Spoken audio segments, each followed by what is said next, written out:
Imagine a country where college is free, where nearly every car is electric, where parents are paid to stay home with their newborns for almost a year, where crime is so low, prisons look more like cozy cabins than concrete cells.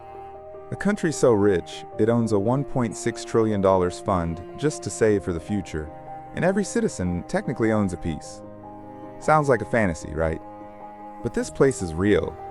It's quiet, it's cold, and it's called Norway. In this video, we're digging into how one of the most remote, harshest, and least populated countries in Europe became one of the richest on Earth.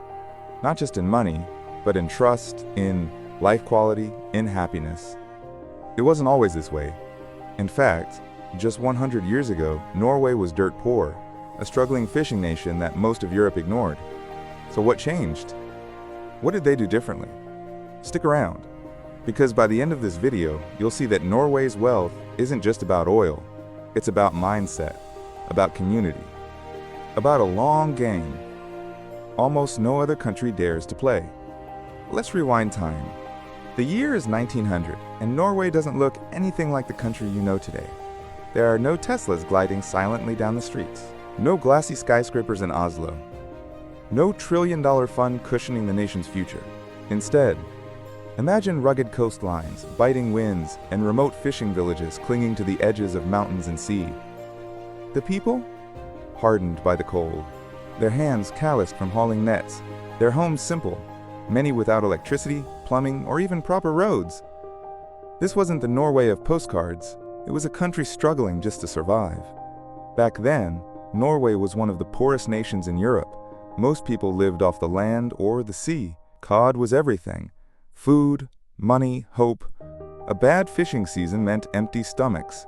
There was little industry, no exports, no wealth, just a small, scattered population trying to make it through long, dark winters.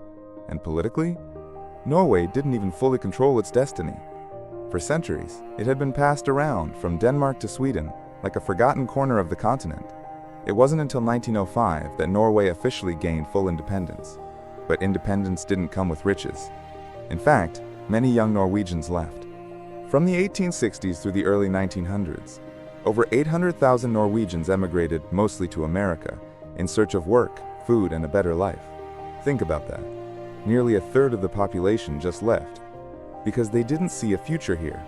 Norway had the landscape of a fairy tale, but the economy of a tragedy. So how do you go from that to one of the richest, happiest, and most stable countries in the world? That's the story we're telling, and it starts with one of the most unexpected turns in modern history. A discovery deep beneath the icy waters. Fast forward to 1969. Norway is still poor, still humble, but something is bubbling beneath the surface, something no one saw coming. Off the coast of the North Sea, near a drilling site called Ekofisk, a seismic shock rolls through the global oil industry. They hit something. Big, oil, not a little, a lot. Enough to change the fate of an entire nation.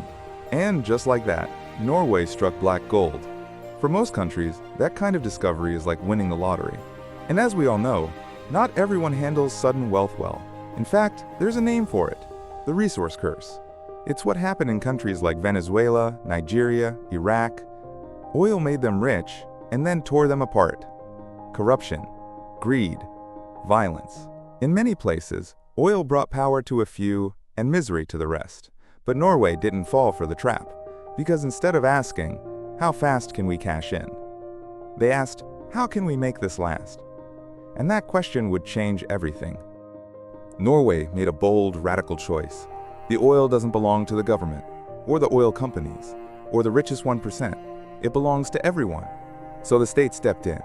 It created a national oil company, Statoil, and taxed private operators up to 78% of their profits. That might sound extreme, but it wasn't greed. It was vision. Because the money wasn't for yachts or politics. It was for the future. Norway began funneling the profits into something extraordinary. A sovereign wealth fund, a national piggy bank unlike anything the world had seen. Today, that fund is worth over $1.6 trillion.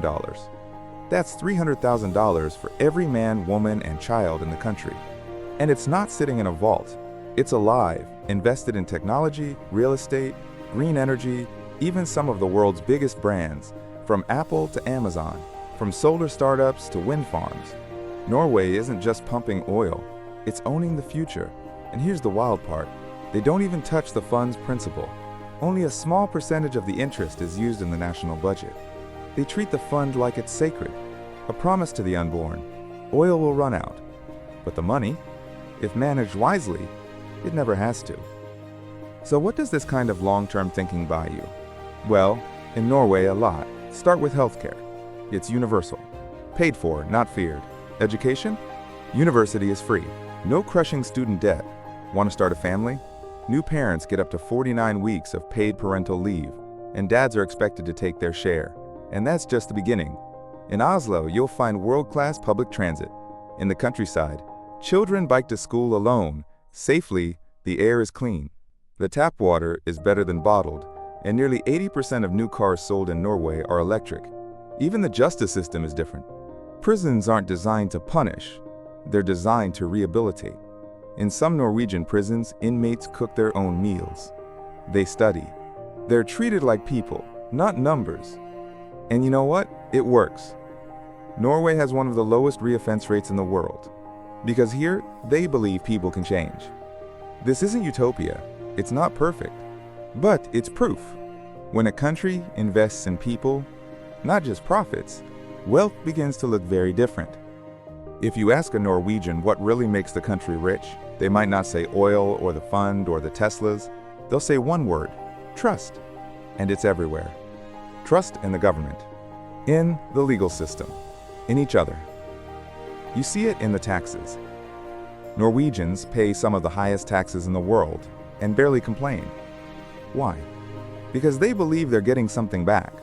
Free healthcare, education, roads, social safety nets. It's a social contract that works. You see it in the streets. Kids walk alone. People leave strollers outside coffee shops with babies inside, and no one steals them. You see it in something subtle but powerful. A cultural code called janteloven.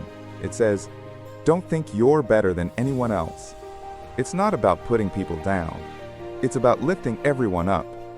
This mindset builds cohesion, and cohesion builds resilience. In Norway, the success of one is not seen as the failure of another. And that's rare in a world driven by individualism. Norway isn't rich because it got lucky. It's rich because it learned to work with the land, not against it. While many countries spent decades building power grids around fossil fuels, Norway took a different path, one shaped by its geography, its values, and its relentless long-term vision. Today, over 98% of Norway's electricity comes from renewable sources. That's not a typo. That's not a goal. That's the reality. And it starts with water. Norway is carved by glaciers, rivers, and towering mountains. Instead of seeing that terrain as a challenge, they saw it as a gift, and they used it to build one of the most advanced hydropower systems on Earth. These aren't small dams hidden in the countryside. These are massive engineering feats that harness the sheer force of nature, turning rushing waterfalls and deep reservoirs into clean, consistent electricity. The result? An entire country powered by rain, snowmelt, and gravity. And they didn't stop there. They're investing heavily in offshore wind farms, building entire neighborhoods with electric ferries, and rolling out charging stations so quickly that nearly 80% of new cars sold in Norway are fully electric. While other nations argue over whether to go green, Norway is already living in the next era and profiting from it. They're exporting clean technology, sharing expertise, and helping their neighbors transition too. Because for Norway, sustainability isn't a sacrifice, it's a strategic advantage. They knew oil wouldn't last forever, so they started preparing long before they had to. Because wealth isn't just about money in the bank. It's about energy you can depend on without setting the world on fire. In a century defined by climate crisis, Norway's power doesn't just come from oil. It flows from nature itself. So the next time you hear someone say, Norway's just lucky, they have oil, ask them this: would your country have saved it or spent it? Would your leaders have built a rainy day fund for generations yet unborn? Or burned through it for political gain? Would they have powered cities with clean energy? Or just chased short-term profits? Norway isn't perfect. No place is. But they've done something rare. something worth learning from. They turned wealth into wisdom, and in doing so, they built something far more valuable than money. They built trust, they built resilience, they built a future that's not just rich in cash, but rich in care. And maybe, just maybe, that's the kind of wealth we should all be chasing.